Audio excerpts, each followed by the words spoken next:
LeFleur, I'm Paul Sherwin, alongside me, Mike McCarthy, and I have to say, so far we've got a real Mercury show. All of the Mercury team on the front, and I have to say one thing, Roy Nickman really is stirring it up. Well, definitely doing his job here, Paul, but you have to wonder if all this effort doesn't open the door up for the other riders in the race. I mean, you have Jonas Carney, Roberto Gaggioli, Frankie McCormick, and the rest of the Saturn riders, Robbie Ventura from Saturn. These guys are all fast finishers. Team coach John Warden has a few words. The navigator guy is trying to reach across. I'll try to give you a time gap out of this corner. Well, that's good words coming from John Warden, explaining just exactly what to do. But it seems to me that as we come up to the bell lap with 1 lap to go, the riders from Mercury are starting to get swamped. And in fact, it's Team Shackley taking over. They've got a great sprinter, Graham Miller. Well, they've also got a great sprinter in Jonas Carney. Both these guys, two of the top American sprinters. And this is what American Criterium Racing is all about, Paul. It's about the last lap, the finish. You see there the riders lining up for the final. It all comes down to this.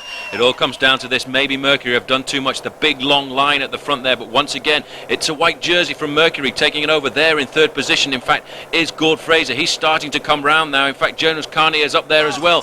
Carney is on his wheel. Graham Miller also now starting to challenge. Now on the left-hand side, you can see Gord Fraser coming up. This guy's got a real kick. The Canadian from just over the border is coming up to the line. And they know he's got it. Fraser goes over the line in first place. Robbie Ventura was in second spot there. Graham Miller, the old man from New Zealand, in third. And Jonas Carney across the line in fourth. The Trustmark Tour LeFleur is more than just a world-class cycling race. It's also a charity for a very special institution, the Blair E. Batson Children's Hospital in Jackson. Named for its warm and pioneering pediatrician, Dr. Blair Batson, this hospital provides a unique service in Mississippi. Team Saturn pros Brian Walton and Nicole Reinhardt toured the hospital and spent a joyous afternoon, which demonstrated that being a cycling pro doesn't ensure success in billiards.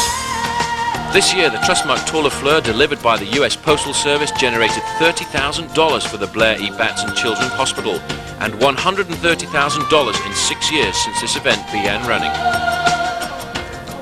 After winning the Bud Light City Centre Criterium, Gord Fraser will start the MCI WorldCom Road Race as the leader of the Trustmark Tour LeFleur. A very confident young man, but the heat this morning very oppressive, 85 degrees Fahrenheit, humidity right up there, but Mercury still very confident. We just stick to our fundamentals, and it should be evident what those are, as far as always having someone in the move that we believe can win. And if that's not the case, then we get it together and we ride for a sprint. But we have numerous weapons. So coming into this event, again, we're treating it like any other race. We're looking for the win, and we have numerous tools, and everybody just has their job, and they're going to do it.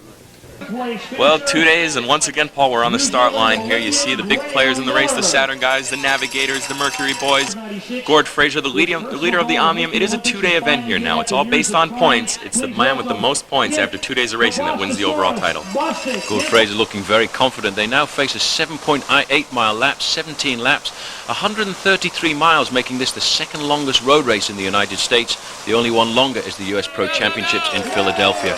And once again, getting away from the start line, and it's the Gadge right on the front, trying to set things on fire. He's on a mission, 132.9 miles to go, and he's already out of the blocks in a hurry. That really is the big factor in today's race. That's what makes the selection, is the distance. Most of the guys here have never raced over 100 miles, let alone 133 miles. And 85 degrees, a hot day here. There's going to be a lot of tired boys by the end of this bike ride. There certainly will be, and not to forget, we've got 17 ascents of the big hill when they go up through woodland. Jackson, Mississippi is one of the most beautiful cities in America, and it's become one of the hotspots on the Saturn US Pro Cycling Tour with the Trustmark Tour LeFleur delivered by the US Postal Service. Day 2 is the epic MCI WorldCom Road Race run over a 7.8-mile circuit. 17 laps over a rolling course make this race 133 miles long, the second longest event in North America.